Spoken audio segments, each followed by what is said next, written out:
No one came to the boy's birthday party, not a single child. Malcolm Harding had hired a face painter, ordered 60 cupcakes from the best bakery in Halifax, and strung paper lanterns across the entire back porch of his house on Pinecrest Drive. He had sent handwritten invitations on heavy cream cardstock, the kind his late wife Margaret used to order for their annual Christmas dinner, and he had hand-delivered half of them himself, driving through the autumn fog to every classmate's house because his son Danny couldn't do it. Danny's hands didn't always cooperate, not since the accident. 31 invitations, 3 RSVPs, then 2 cancellations the night before. Then one the morning of. Malcolm stood at the kitchen window with a coffee cup he'd forgotten to drink from, watching the porch. The lanterns swayed in the October breeze off Bedford Basin. The face painter sat in her folding chair, scrolling her phone, occasionally glancing toward the empty garden gate. The cupcakes, chocolate with orange frosting, sat arranged in a perfect arc on the picnic table. The candles weren't lit yet. There was no point yet. Inside, Danny was getting ready. He'd been getting ready for 2 hours. Malcolm had checked on him once and found him standing in front of the mirror in his bedroom, turning slightly to one side, then the other, studying the way his left arm rested differently now, the way his shoulder sat lower than it used to. He was wearing his green plaid shirt, the one Margaret had bought him the Christmas before she got sick, and his hair was combed in the way he never usually bothered with. He was 11 years old, and he was trying very hard to look like someone whose friends were coming. "They'll be here soon," Malcolm had said from the doorway. Danny had not turned around. "Okay, Dad." He knew. Children always knew. By 12:30, the face painter had packed up her kit and driven away with a refund she hadn't asked for and a box of cupcakes Malcolm pressed on her before she could protest. By 1 o'clock, the paper lanterns were the only things left that still believed something might happen. Malcolm went inside and sat in the hallway, outside Danny's door, his back against the wall. He didn't go in. He wasn't sure what he would say. Sorry seemed too small and too large at the same time. The truth was, Malcolm had known it might come to this. The parents in Danny's class had been polite in the way that people are polite when they're uncomfortable. Quick smiles in the school pickup line, vague replies to his calls, a kind of careful cheerfulness that kept everything on the surface and nothing underneath. Danny had come home from school 3 weeks ago and told his father without any particular emotion that some of the kids at recess had moved away from him when he sat down. Not all of them, but enough. "It's because of the arm," Danny had said, matter-of-factly, the way he had started saying a lot of things since the physiotherapist had told them to name things plainly rather than avoid them. "They don't know what to do with it." "I know," Malcolm had said, which was the truest thing he could offer. He had been a widower for 14 months. He had been navigating a business in freefall, a house that echoed, and a son in pain, all at the same time. He was not a man who cried easily, but sitting in the hallway that afternoon, listening to the October wind move through the lanterns outside, he came very close. The knock at the door surprised him so much he stood up too fast and hit his elbow on the wall. It was a girl. She was standing on the porch with a very small backpack and a paper bag from the Tim Hortons on Bayers Road, and she was looking at the lanterns with an expression that Malcolm could only describe as delighted.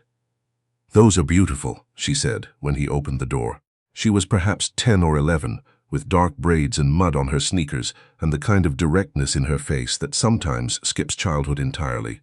She was not in Danny's class. Malcolm had never seen her before. "Is this the party?" she asked. Malcolm blinked. "I'm sorry. I saw the lanterns from the street." She pointed. "I was walking past and I thought, whoever did that put in a lot of effort. Are you having a party?" He almost said no. The word was right there, reasonable, protective. But something stopped him. Maybe it was the lanterns still swaying, still hanging on to the afternoon, and he stepped back from the door instead. "Yes," he said, "yes, we are." Her name was Zara Osei. She lived 6 blocks over on Cunard Street, and she had been on her way to return a library book and buy herself a hot chocolate, and she had seen the lanterns and turned toward them without quite deciding to. She had a piece of birthday cake in the paper bag, a slice her grandmother had sent with her from a neighbor's gathering that morning, wrapped in foil and tied with a bit of twine. "I didn't know there was another party," she said, "but Grandma always says you shouldn't go empty-handed anywhere worth going." When Danny came downstairs, still in his plaid shirt, still with his hair combed, and found a girl he'd never met sitting at his kitchen table eating a cupcake and telling his father about the migratory patterns of monarch butterflies, he stopped on the bottom step and stared. Zara looked at him, then at his arm, then at his face. "You must be the birthday person," she said. "Your cupcakes are incredible. What's your name?" "Danny. I'm Zara. I came because of your lanterns. They're the best lanterns I've seen probably ever." She held out the foil-wrapped cake slice. "Happy birthday. This is from my grandmother's neighbor's party, but I think birthday cake is birthday cake regardless of origin."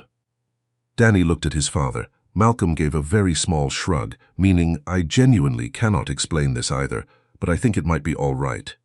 Danny took the cake. He sat down at the table, and within 20 minutes he was telling Zara about the model of the Halifax explosion he was building for his school project, and Zara was telling him about how her grandfather had been a historian, and she knew 3 facts about it that most people didn't, and Malcolm stood in the kitchen doorway and felt something loosen in his chest that he hadn't known was still clenched.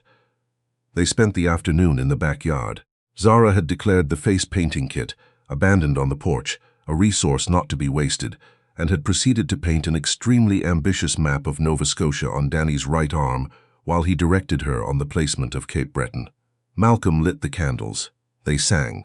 Danny blew them out and made a wish that he didn't share, and then looked at the sky for a moment, in the particular way that children do when they're deciding whether to believe a wish might work. "How come you don't have more people here?" Zara asked, with the straightforward honesty of someone who doesn't yet know she should pretend not to notice. Danny was quiet for a second. Nobody wanted to come. Zara thought about this. "That's their loss," she said with complete authority, and passed him another cupcake. "My grandma always says the wrong people leaving just makes room for the right ones to arrive." Malcolm, sitting on the porch steps close enough to hear, looked down at his coffee cup and did not say anything for a moment. "Your grandmother sounds very wise," he finally said. "She's extremely wise," Zara agreed. "She came here from Ghana in 1971 with $30 and a suitcase, and now she knows everybody in our whole neighborhood. She says the secret is just to keep feeding people." It was getting dark by the time Zara said she should get home before her grandmother sent a search party. She had by then eaten 3 cupcakes, taught Danny 2 card tricks, and learned the entire current state of the Halifax explosion model, which she had declared actually extraordinary. At the door, she turned to Malcolm with that directness again. "Can I come back? I want to see the finished model." "You can come back whenever you'd like," Malcolm said, and meant it. After Zara was gone, Danny was quiet for a while, in the easy way rather than the difficult way. He sat at the kitchen table while Malcolm cleared the dishes, turning one of the leftover cupcakes in his right hand. "Dad," he said finally. "Yes?" She didn't even notice. "The arm." He said it plainly, the way the physiotherapist had taught him, but there was something underneath the plainness now. Not sadness. Something quieter than sadness. Or she noticed, and it just didn't matter to her.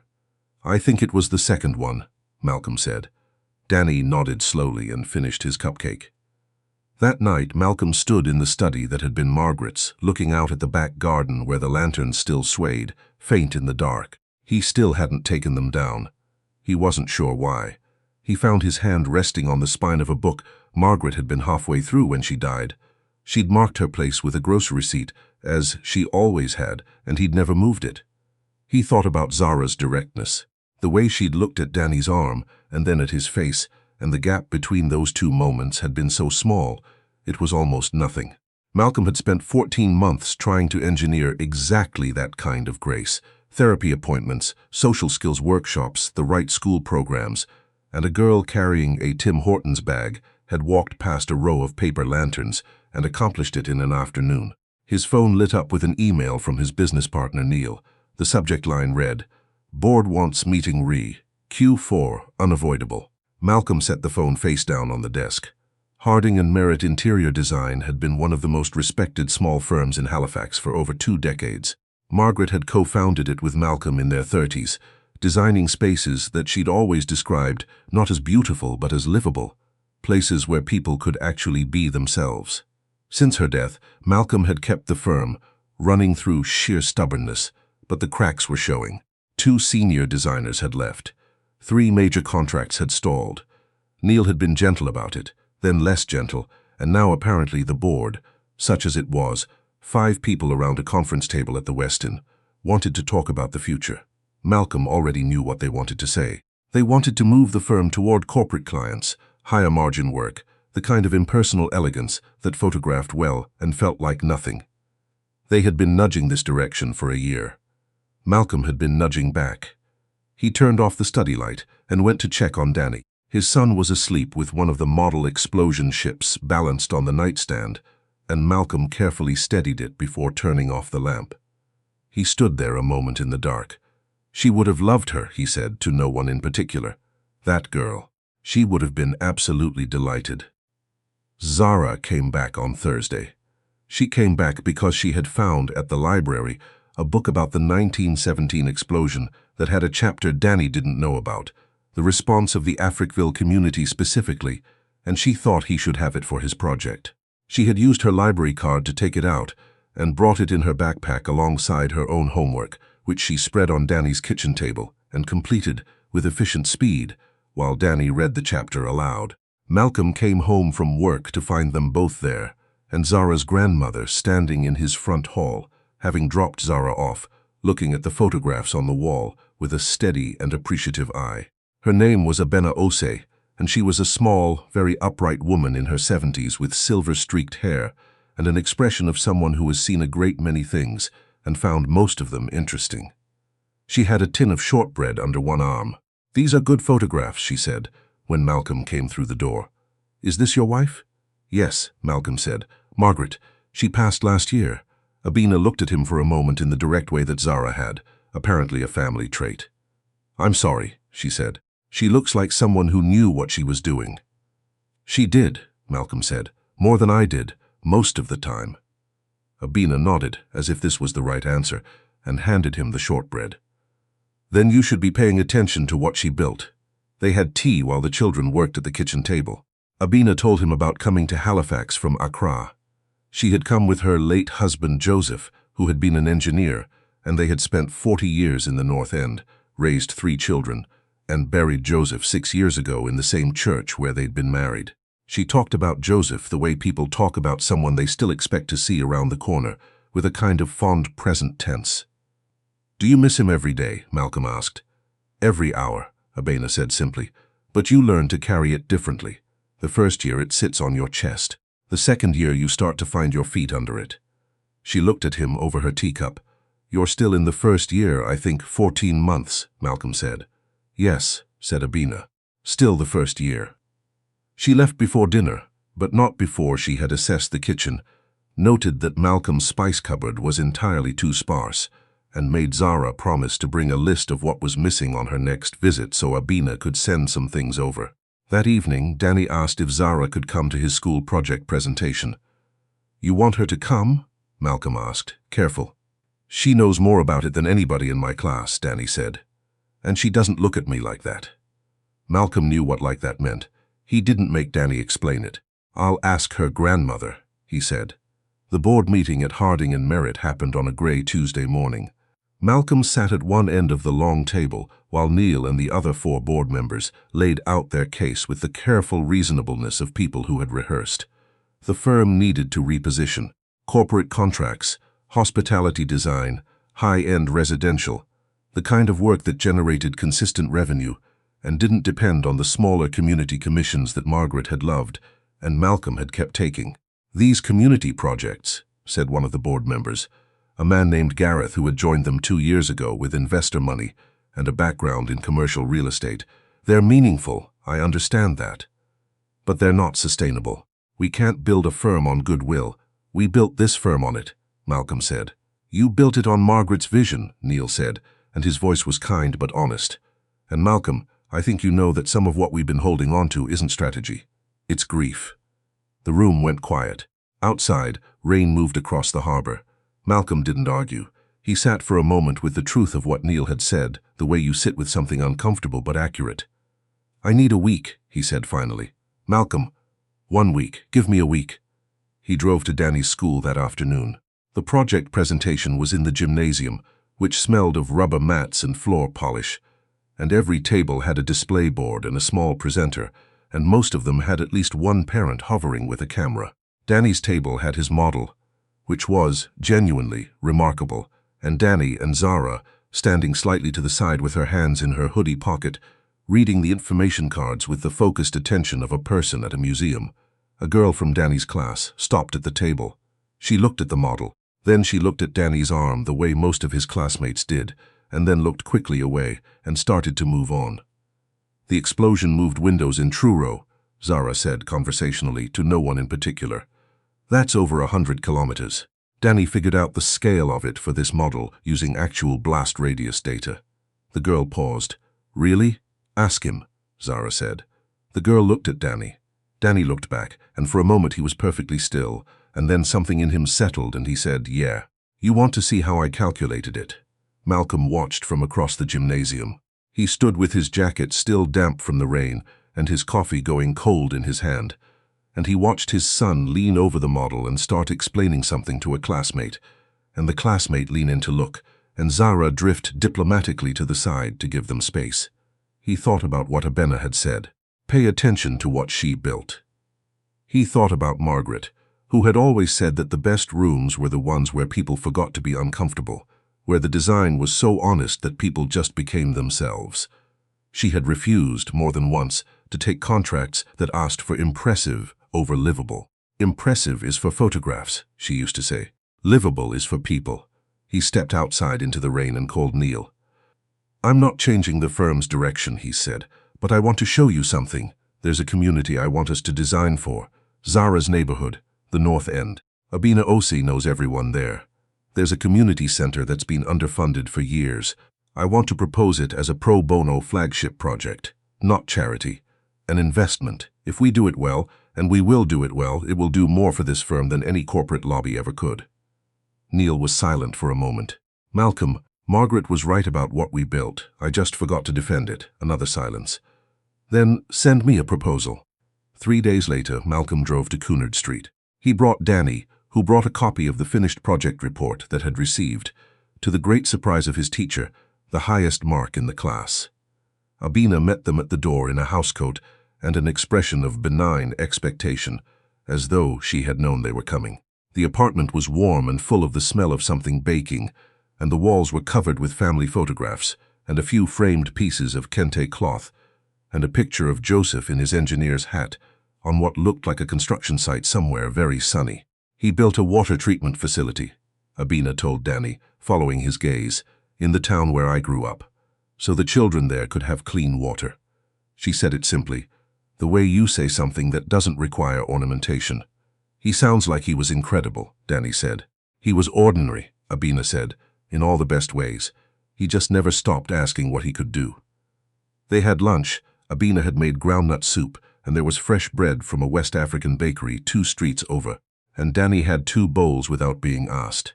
And afterward, Abena spread out an old map of the North End neighborhood on the kitchen table and showed Malcolm the community center on it. It used to be the heart of everything here, she said. Dances, language classes, the seniors program, everything. Now the roof leaks and the lighting is terrible and half the rooms are unused because they're not set up for anything. She looked at him steadily. If someone who knew what they were doing actually looked at it, I think something could be done. Malcolm put his hand on the map. I'd like to come see it. I thought you might, Abena said.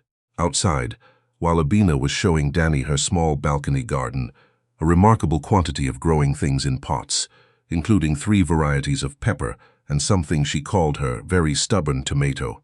Zara appeared beside Malcolm at the kitchen table and looked at the map. Did Grandma tell you about the center? She asked. She did. Grandpa used to run a carpentry workshop there for teenagers, after school. She traced one finger along a street on the map. My dad learned how to build things there. He always said that's why he became a contractor. Where's your dad now? Fort McMurray. He's working. He comes back at Christmas.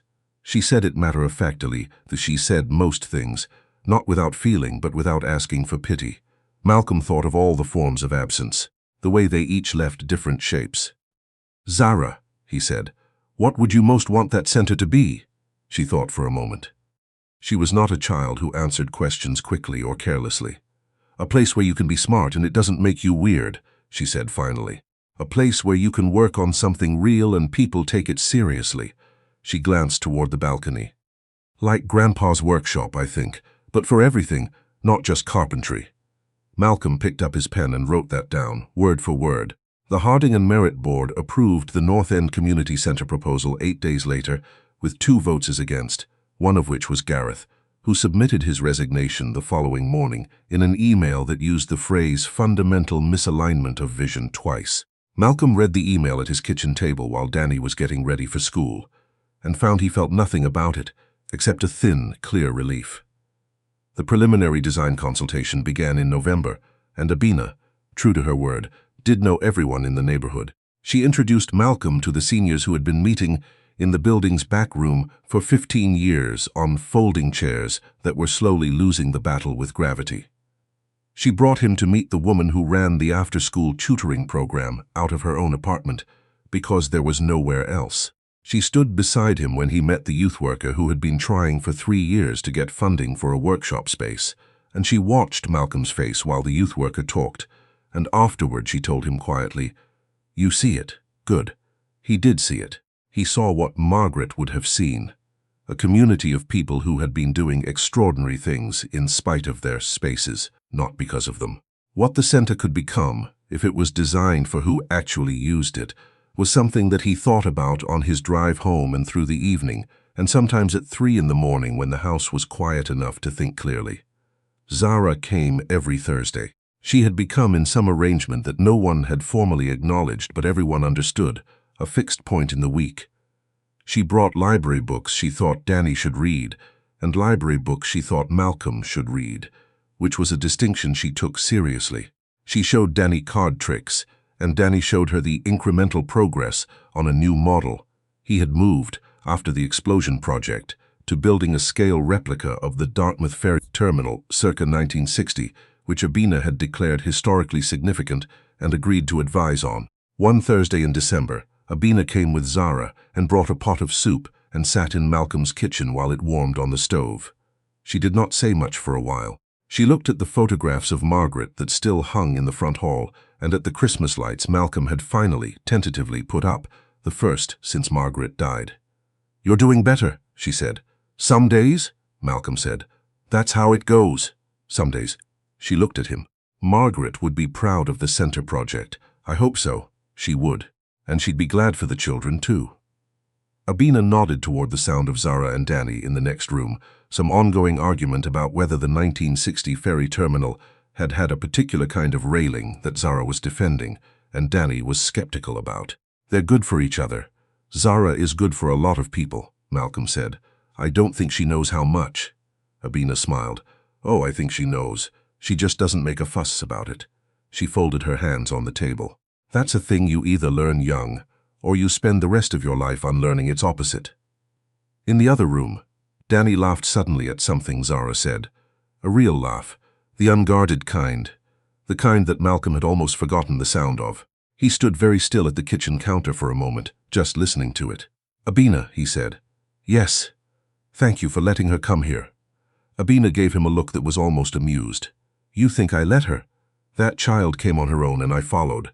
She picked up her teacup. That's generally been the right order of things with Zara."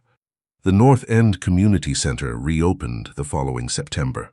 It had taken 9 months of work, design, fundraising, a grant from the city, volunteer labor from the neighborhood itself, and more hours from Harding and Merritt than Malcolm had ever put into any project in his career. The roof no longer leaked. The lighting was warm and adjustable. The workshop space had real tools and real benches, donated by a retired contractor Abina had called up and simply asked. The meeting rooms were flexible. The main hall had a stage with actual acoustics.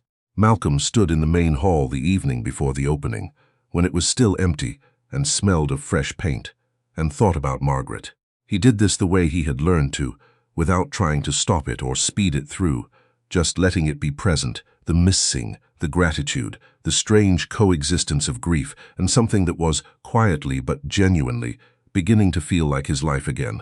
The opening day was a Saturday, and it rained in the morning and cleared by noon, and by 2 o'clock the hall was so full that people were standing along the walls. The seniors had their proper room and proper chairs. The tutoring program had a dedicated space with actual bookshelves. The youth worker was in the workshop, running a session with 12 teenagers, and a collective look of concentration that made Malcolm stop in the doorway for a long moment. Abina moved through all of it with the ease of someone returning to their own house. Danny, in his good jacket, gave a short speech. He had insisted on this, had written it himself, had practiced it twice, with Zara listening critically and offering notes. He stood at the microphone and his left arm was at his side, and he did not apologize for any of it. And he talked about his mother briefly and with surprising composure, and about his father's work, and about what it felt like to have a place where you belonged. "I know what it's like to feel like you don't fit," he said. "And I know what it's like when someone just shows up and makes you feel like maybe you do. I hope this building does that for everyone who comes through the door. That's what my mom would have wanted. That's what Mr. Osi would have wanted too." In the crowd, Zara stood beside Abina with her arms folded, and an expression of someone trying very hard not to look as proud as she was. Abina had her hand on Zara's shoulder, and her eyes were bright. Afterward, when the speeches were done and the children had taken over the main hall and someone had brought out a radio, and there was dancing happening in an entirely unofficial capacity, Malcolm found a quiet corner near the window and stood with a cup of tea that was growing cold. The rain had moved off and the last light of the afternoon was coming through the new windows, the ones Margaret would have chosen, warm glass, the kind that turned late sun into something that looked like it was trying. Zara appeared beside him. "You okay?" she asked. "Yes," he said. "I really am." She nodded, looking at the hall. "Grandma says you built something that will outlast all of us. Your grandmother says a lot of remarkable things. She really does." A pause. "She also says you should finally take those orange lanterns down from your backyard before winter ruins them." Malcolm looked at her for a moment. Then he laughed. A real laugh, the unguarded kind, and the sound of it surprised him slightly, the way returning things sometimes do. "She's right," he said. "I'll take them down." But he didn't, not right away. He took them down the following weekend, carefully, Danny helping from his wheelchair with instructions and commentary, and they stored them in a box in the garage, and when Malcolm closed the garage door and turned around, the backyard was just a backyard again, bare and clear in the November air. And somehow that was all right too. Some things you hold on to long enough to let them go gently, when you're ready, and that's the only way worth doing it, the only kind of release that leaves you with something still in your hands.